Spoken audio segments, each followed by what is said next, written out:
due process for everyone, due process. 14th Amendment for everyone.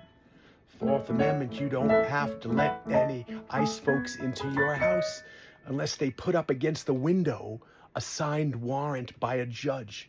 It doesn't have to be just, it can't be just a warrant, it has to be a signed warrant by the judge. If you don't have a window where your door is, they have to slide it under the door. You didn't, I know we're all insecure beings, we want to please other people, but no, do not let ICE in.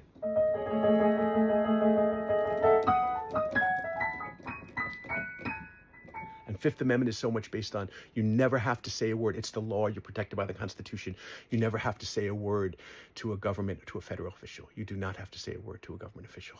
You know, you say, am I free to go? Am I free to go? Can I have my lawyer if I'm not free to go? Just, am I free to go? You do not have to say a word, because anything, they're not kidding. It's not just the court cases on TV.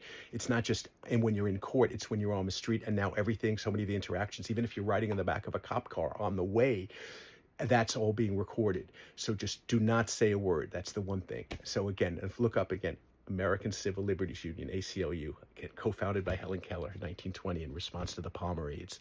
You know, the, not like Palmer raids, like Palmer, you know, just Palmer raids, like the attack on all folks who'd been protesting, like they were so heartbroken that now that World War I was over in November of 1918, all the protesters were like, well, where are the rights? We were working together, banding together, but where are the rights of the people?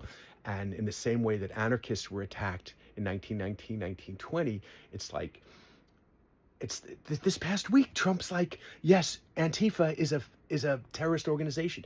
Antifa is not an organization, and it just stands for anti-fascism. Did you ever think you'd be living where a president of your United States is saying, if you're a terrorist, if you're anti-fascist? So just think this through. Don't listen to me. Just study, study, study. And that's the problem, is they're trying to change all the language and burn books. And if they've scrubbed so many different languages, humane languaging off of federal government websites. You can't see the word, you can't see DEI or disability awareness, disability rights, immigrant rights, fetus. You can't see so many words. You can't see LGBTQ. There should be IA there, but I don't know if it was in the first place.